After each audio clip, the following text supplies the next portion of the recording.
Will Schlesinger. MoneyWatch Dream Team. It is the Dream Team right here. To my right, Mr. Eric Schoenberg. Hey. Editor-in-Chief. Hi, Jill. It's so good to see you again. Yeah. I feel like it's been a while. And Mr. Jack Otter, who's, I always forget your title, Executive Editor. There you go. All Good job. right. Excellent. I like that. Very executive. So, guys, we got a lot going on at the first crack at maybe looking at reducing our deficit. What are you thinking about this Bipartisan Deficit Commission's leaked report of ideas? What do you think, Eric? Well, I think that Senator Simpson and Erskine Bowles need bodyguards.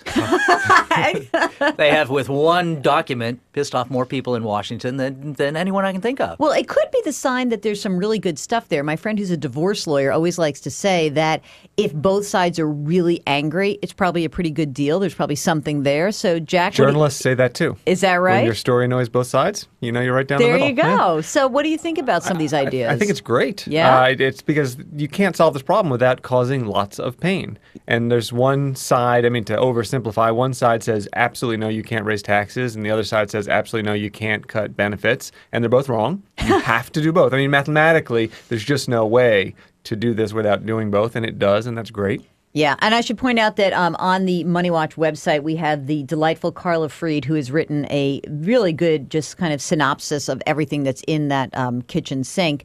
And the neat thing here is that there really is something for everyone to hate. And I think perhaps my favorite part is the Social Security. I was on WCBS last night talking about this, and I got so much email from people who are like lighten up and really angry about the idea that Social Security is going to be delayed. And so I kept writing back, like, how old are you? And amazingly, like, most of the people who are really upset are like 55 to 65. And so I'm like, okay, this so doesn't affect you, but so what else are you mad about? That was really, that was amazing. Yeah, Social Security is such a sacred cow. But really, the age, lifting the age, which is one of the proposals they're talking about, doesn't go into effect in the final analysis until 2075. Well, good luck. Yeah, exactly. You got time to plan. In 2075, that just seems like actually a sci-fi movie. It freaks me out to even think about that year. My children, one of them is too old to get affected by this, and she's in second grade. So your callers really don't need to worry. Is that that's the one who reads the Wall Street Journal daily? Very exactly. Nice to know. Jack's daughter reads the Wall Street Journal. Do you think Congress, Megan wants to know this. I will ask the question on behalf of Megan, our producer, who wants to know, you think Congress is going to adopt this, or what's going to happen here? Where do you think, where are we going to have some consensus? Well, as written, not a chance. No way. But it's a trial balloon. And there could be a lot of different things that are part of the strategy here. It's to get everything on the table and show how bipartisan the commission really is, and have some ideas start to circulate. The other one is to make this look so bad that anything that the commission does come up with will look good by comparison. But I understand that so there are 18 members of the commission. 14 of them have to come to consensus before this actually even goes to Congress, and then it who knows? Because those guys will make a jumble out of anything. So where do we think that there are really going to be some potential negotiated places here where we are going to really be able to make a dent in the deficit? What do you think, Jack? Come on, go on the record here. Well, here's the problem. If it were up to me, I would do everything except possibly. There's a lot of things that nail me in this. I do question and actually this one wouldn't affect me, but the limit on mortgages that are deductible would be at $500,000. In other words, a mortgage larger than $500,000 would not be deductible. I think philosophically, in a vacuum, that's probably a smart idea. The problem is what you're doing is you're kind of retroactively changing a contract, basically. When someone goes into a mortgage, they're not looking at the total size of it. They're looking at the after-tax cost to them. So if you go in and say, oh, you know what, we're actually going to change your monthly payments, that's tough. And it would, of course, slam real estate prices, which probably isn't the best thing for this country right now. I think that's the one that probably has no chance, because maybe if they raise it up, maybe if they say if you have more of $1 million mortgage, because I think that people are so freaked out about the mortgage interest deduction, and maybe if they phase it out, right? Right, but remember, it's $500,000, which is pretty big for a mortgage in most of the country. And the other thing is, in most of these proposals where this comes up, it's offset by lower tax rates. Right. And that's the other part. So, Eric, that's a great point, because, this is not a plan that's just about let's have horrible pain. There are some interesting proposals about how to streamline the tax code. And as I understand it, 3 tax brackets. Well, that would be kind of intriguing, wouldn't it? 3 lower tax brackets and only 1 tax bracket for business. Yeah, that's boy, that could be a really great idea. However, not so psyched about the idea about capital gains and interest income. As an investor, and I'm protecting all my former clients here. I can't help it. I'm not saying that. I don't know. That's going to be a tough one. I don't know if they're going to get that through.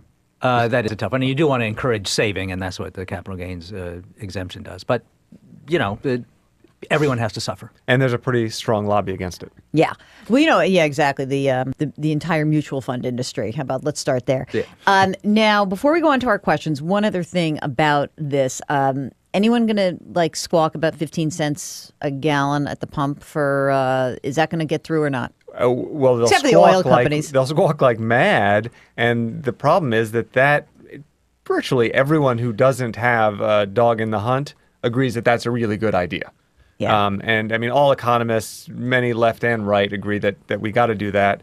But boy, it's going to be tough to get it through. Yeah. And it's really pretty minimal. Frankly, well, that's for the trial balloon, they should have said $1. That's what I think. Where are you going to negotiate to 9 cents? Come on. Go to Europe and exactly. suck on that kind of tax. It's 2 pounds per gallon or whatever per liter in London. It's crazy. Well, a big fire in a Nigerian oil factory will raise 15 cents a gallon anyway. Hey, sure. And with crude at $90 a gallon, a barrel right now. Anyway, it'll sort of just get added in there. Don't worry about it. Oh, that's a nice little holiday present, by the way. Anyone notice that the price at the pump is going up? Yeah. Hello? Whoa. All right.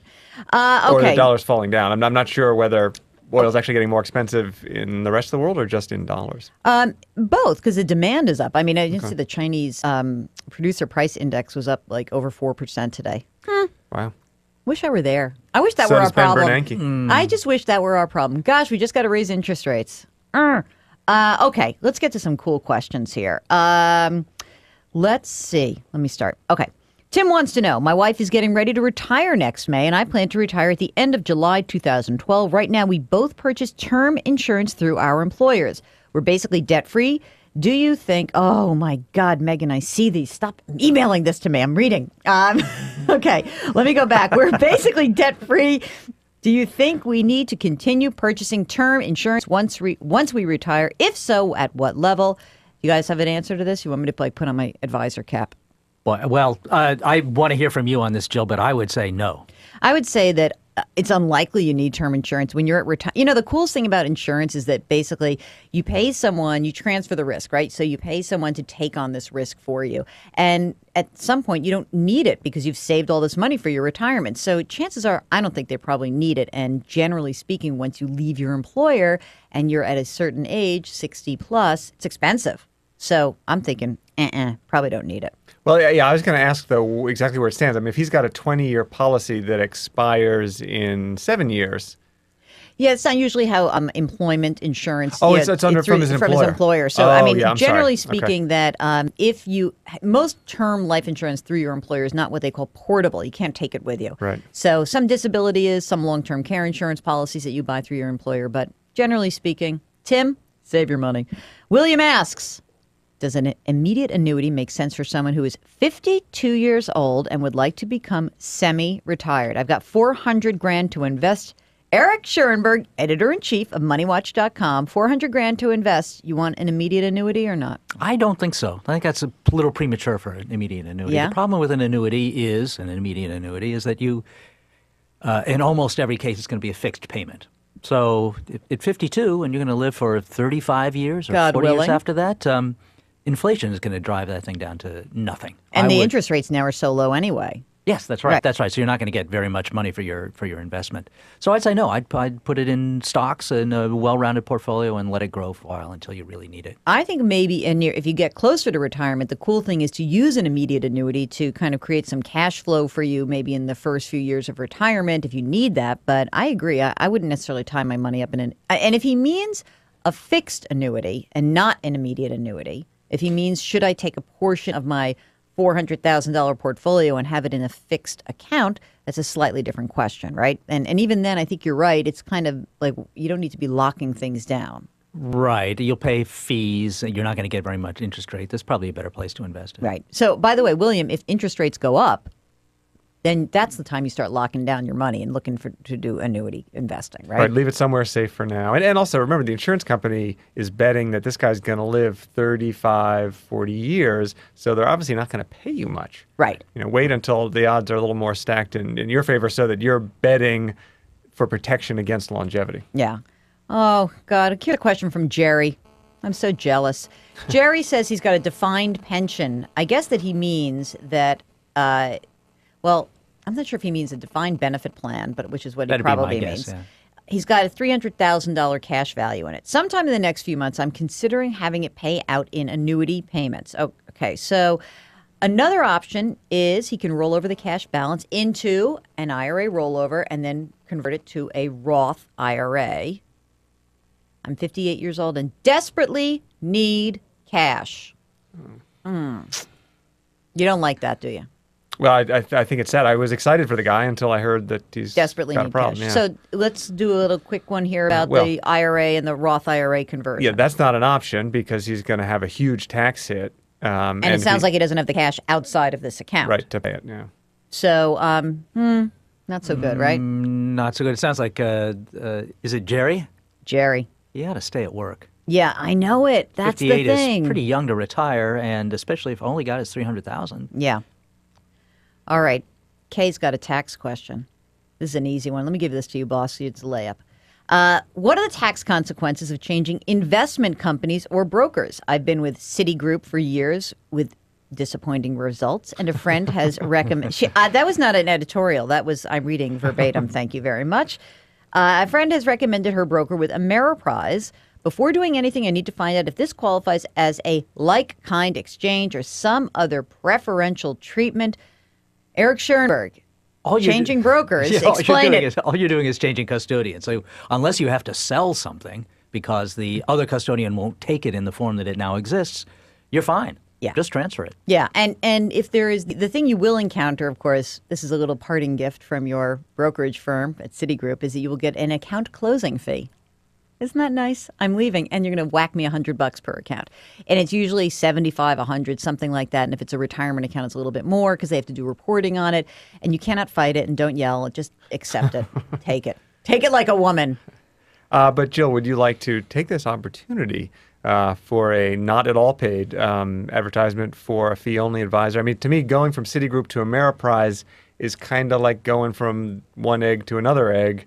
Well, I wasn't going to bring that up, but while I'm here, Jack, let me expound on that. So, okay, these guys, and I'm guessing that at Citigroup, she was probably with the old Solomon Smith Barney program, and now it's just Citigroup, and maybe it even got spun off to Morgan Stanley.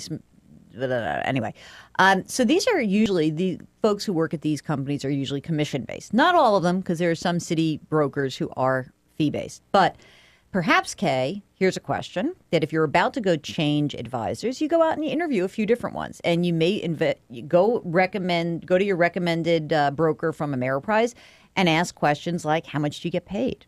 How often are we going to meet? What is the nature of our relationship? What can I expect from you? And go interview a fee-based or a fee-only advisor in your area. And you can go online. You can go get recommendations from folks. You don't have to go with a big company, but a lot of the big companies do have fee-based folks that work for them. And you really want to compare what you're getting. Now, I think that we would say that, listen, if you're go to a commission-based brokerage firm, not all of them are scumbags. Let's be honest. They're not. There are like 3 of them that are good. No, I'm just saying 330. There are good folks out there who do this business. The model is not as client-friendly as the fee-based or fee-only model. Agreed? Totally. What you ought to ask, and what you mean, or one of the things you mean when you ask about what's the nature of our relationship is, are you bound to act in my interests, or are you just bound to not really screw me too badly? Or if you want to be totally cool, which I think would be awesome, just look the guy or gal straight in the face and say, are you registered as a fiduciary with the SEC? See what reaction that gets. It's fun. One thing is it's sometimes hard for people to compare apples to apples in this situation. The fee guy is going to say, I'll charge you 1%, 1.5%, whatever, and that's it. And then she asks the same question to the commission-based broker, what's your annual fee? And they say nothing. Right. And she says, oh, that's great. Right. What they're not telling you is for every mutual fund that you buy, you'll be paying 4, 5, 5.75% on that money. Right.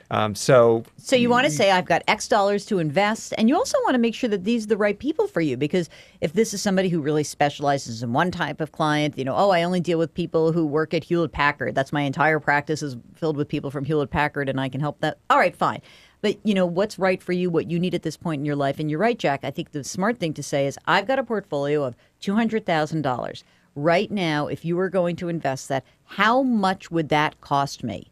Exactly, out of my pocket. So you ask that question quite directly in fees, all fees totaled up, so you can compare apples to apples. I think that's a good idea. All fees and commissions. That's right. And even with the fee-based or fee-only folks, you want to ask, what are other sources of your revenue? Do you have a broker-dealer? Are you getting money back from the 12B1 fees? Are you getting money back from mutual funds? So ask those questions. It's okay. By the way, Rick wants to know, what's our thought on having two money managers versus all your investments with a single broker or advisor? What do you think about that, guys? I think it makes sense, although there is a downside to it. Obviously, it is one kind of way to protect yourself against bad behavior on the part of the broker. And so it probably would make you feel better. I'd recommend it. But you do want to have, if you don't do it yourself, you want to have one of them keep track of your whole picture, your whole financial picture. You don't want them both to, imagine that they've got all your money. What do you say, Jack? Yeah, that's exactly. I mean, if you want to be diversified across your universe and make sure that, I don't know how he's doing it. I mean, are they both sort of running fully diversified portfolios? Does he have a bond guy and a stock guy? Yeah, I think the times that I run into that the most are when people actually say, someone is like my bond guy or gal, and I just park X amount of dollars there, and you have the other, maybe the rest of your money with someone who does more of the risk stuff. But you're right. One person has to be able to keep track of everything. Now, of course, when I was an advisor, I'd say, that's a terrible idea. You should give me all of your money. Let's be honest. I wanted to get your money so I can make more money. On the other hand, there were many cases where I worked with other advisors. And so, you just figure out who's going to sort of be responsible for the big picture stuff. And I think that makes sense. Judy wants on our opinion on this. I have a student loan of $30,000 through Sallie Mae with a $300 a month payment. And yes, it will take me forever to pay off this sucker. I'll be 59 and a half in December and am seriously thinking about liquidating my 401k to pay it off. I think that $300 a month would work a lot better for me than making forever payments. What's your opinion, please? So she's going to be 59 and a half in December. She gives us the magic number, so no penalty. She has to pay tax on money she pulls out of her 401k. Should she pay off her Sallie Mae loan of $30,000? Let's think about the worst case scenario. Okay. In which she is faced with a situation where in 10 years, she only has a little bit of money left. She can either buy food or pay off this loan. Easy choice, right? We're going to go for the food. So if you make the choice now to devote all these assets to paying off your loan, you might not have that money 10 years from now. So no, I wouldn't recommend this. What do you say? Yeah, I say the same thing. Yeah, it's annoying, more than anything else. It just niggles at people, I know, but... There's an argument for having no debt when you go into retirement. You don't want to have obligations when you're on a fixed income, but, you also want to have liquidity. Right. And you don't want to have taken a big chunk out of your money and you have that much less of a cushion. Right. I totally agree. But once again, we've got a question here. We've got to ask the person, why are you retiring? And do you have to? And can you work? Could you work another year and really keep the belt tight and try to use just that income? Don't dip into your savings. Use just that income to pay off this loan. Yeah, and really try to just very aggressively work at that. Or if you do retire, could you get a $300 a month job? Right. That might be 3 days a week, 3 days a month. Maybe $350 to cover the taxes. right. Maybe $300 a month if you're a bartender. Not that we advocate getting paid under the table. I'm just saying. Here's one from Derek. I need some financial advice relating to savings. I'm currently in pursuit of becoming an author. That's sort of like an actor, right, Eric? Yeah. He needs savings bad. Yeah, big time. I earn little from my current job, yet writing requires a lot of commitment. I want to know if there are any proven good spending and savings habits that I can adopt to make both work. saving and spending. Well, the spending part, I'll cover that. You can't really spend a lot, Derek, right? I mean, this is kind of rough, but how about saving for someone who, in the arts, Eric? Eric's formerly an actor, maybe currently in certain situations. What do people do in that situation? Well, as an actor, it meant I was mainly a waiter and cab driver and so forth. And so the best thing to do was to pay myself first. Right. So just get the money off the table so you're not tempted to spend it. That'll help plan B, which is not to spend much, and it'll also help plan A part of it, which is saving. So just create your own 401k. Take it out of your tips and stick it in the bank and then never go back. Now, so you were a waiter, is that right? Yep. And was that lucrative? Yes. It was? Yes. It was pretty. Yeah. Did you make more money as a waiter than an actor if you look at those two careers? Cumulatively, yes. I think I probably did. I think for many years I made more money as a waiter than I did as a journalist. And that was before the recession. All right. Wow. All right. Here's a mortgage question from Don. Is it potentially a savings in today's economic climate to roll over a line of credit at one bank into the refinancing of a first mortgage at a different bank? The first mortgage will be around 4.25% for a 30-year fixed at $235,000. Right now, the second mortgage is variable. It's 1% lower than prime right now, $80,000 owed on it. The way my account is set up at the line of credit bank, it's always 1 point below prime. Am I gambling too much that rates will stay low where the line of credit is concerned? Jack Otter has an answer. I always had trouble with word problems when I could actually read them. So just you ready hearing to them do is harder. But I can make one easy point. Yeah. And that is, if you're in a position where you can pay off that line of credit once the terms become unfavorable, then ride that puppy. If you've got a great rate right now, keep on paying it, and then just be ready to pay it off when suddenly it's not a great deal. When it passes 4.25, sounds to me like that's the moment that you are going to take steps to pay it off, right? What do you say? Yeah, I say you're not going to beat the fixed rates that you've got today by much. And so as soon as it makes sense to make that conversion, do it. All right, can I just be the wimp in the crowd? Do it right now. What are you waiting for, you knucklehead? Are you kidding me? All right, so what happens? Rates go down a little bit more. They're not going to go down that much more. Let me tell you something. By the time prime rate goes up, you're not going to get your application in time. This thing's going to run away from you, and it's going to be a pain in the ass. So you might as well, tushy. And so you know what? I say do it now, lock it down, and don't think about it. That's just me. I am very wimpy. I don't like taking risk, and I'm so used to people who say they're going to react and do something. Oh, I'll stay right on top of that. Remember when Alan Greenspan said we should all have variable mortgages because he said we could manage our interest rate risk so well? That worked out pretty well, right? No, it didn't work out well. Don, I'm sorry, I'm a wimp. I think you just lock it down. But, these guys are players. What do I know? Let me give you a few more questions. Nancy, General Motors, should she jump in the IPO at $26 a share? Mr. Midwest over here? Yeah, no, don't buy an IPO. Wait a second. The time I used to give that advice, people were like, should I buy the Google IPO? And I'm like, no, who would ever do that? That's so stupid. Yes, we gave that advice at Money Magazine, too. Oh, well. You win some, you lose some. The odds are against you on an IPO. It's overhyped. The price is generally going to be, might go up right afterwards. That's kind of the habit of IPOs. But records show that they trend and they go down and they underperform the rest of the stock market afterwards. All right. But even if Nancy's really patriotic, just think of it this way, Nancy, you already own a piece of General Motors. You're a taxpayer. And the thing for people to do when they have this question is to look at the rest of their life. And somebody who I know asked, should I buy Google? In fact, this person was not contributing a dime to her 401k. So I said, actually, here's how you can get a 50% return on your money, free.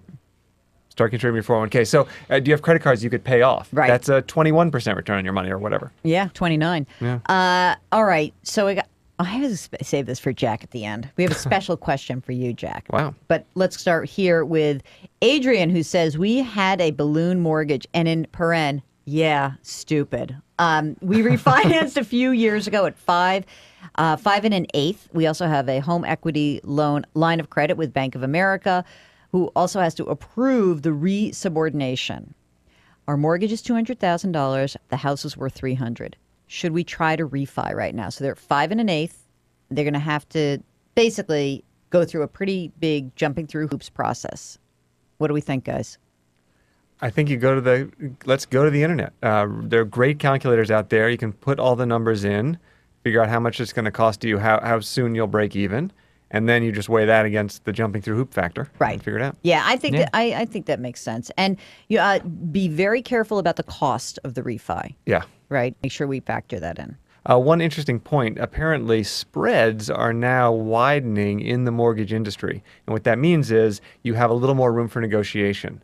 So get an ally. I mean, on your own, you don't have a whole lot of leverage. If you can it's great if you have a financial advisor who deals with the mortgage companies a lot. Maybe a mortgage broker, which we usually don't recommend, is good right now because they can put a little pressure on to get you a good rate. I used to, it's funny. I love the concept of a mortgage broker. It wasn't so great when it was so easy to get a mortgage, but now actually it's been so hard to kind of navigate the process that and get a referral, but and the banks are charging a ton of money to refi with them directly anyway, that you may be better off getting, as you say, getting someone who could be your hammer, just a little bit, not a big hammer. MoneyWatch user, here we go, Eric. My husband is retired and I work part-time. We have $400,000 in an IRA, which we moved out of a 401k when we lost over $100,000.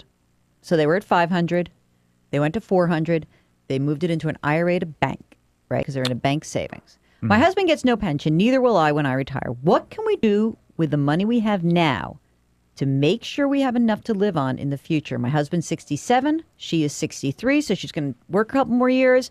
We got $400,000. They're going to get Social Security, no pension. What do you want to do with the money? Well, I want to keep it safe, but I don't think I want to keep it in the bank, not at the rates you have today. Yeah.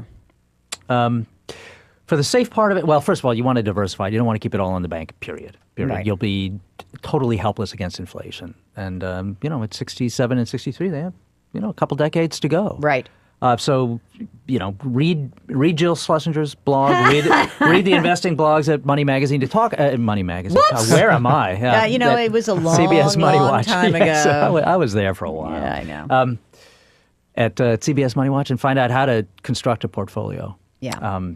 And then, I think you're going to need to supplement that income too. It's just not a lot of money to go for 20 years.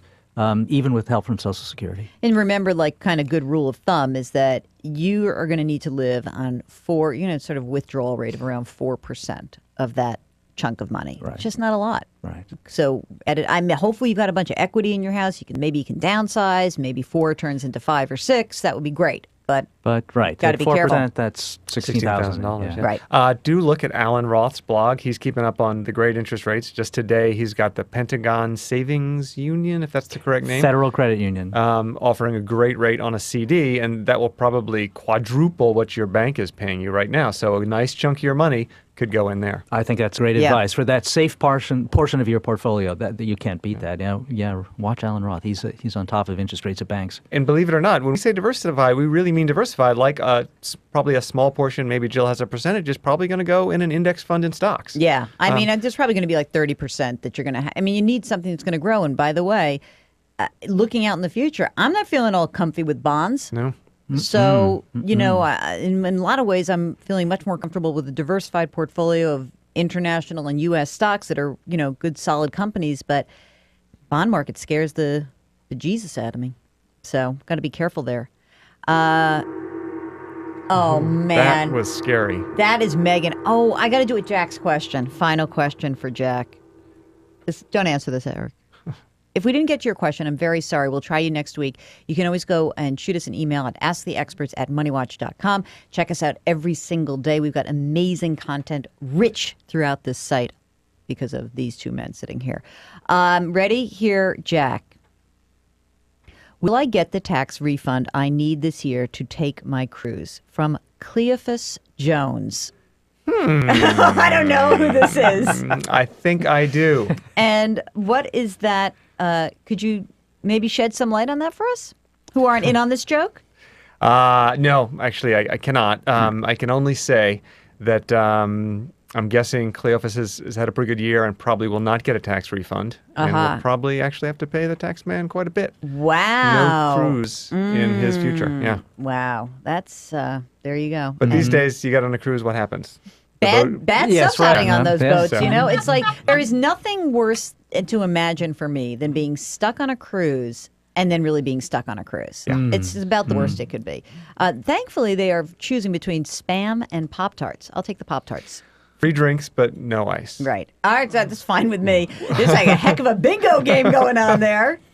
Gentlemen, as always, it is fabulous to be here with you guys. And again, if you've got questions for us next week, any day, just hop on to the website, moneywatch.com. Shoot us an email, asktheexperts@moneywatch.com. So, thank you so much for watching. There it is. Thank you. I'm Jill Schlesinger. I'm Eric Schoenberg. And I'm Jack Otter. Say that for Cleophas twice. Good night, Cleophas. Thanks for watching.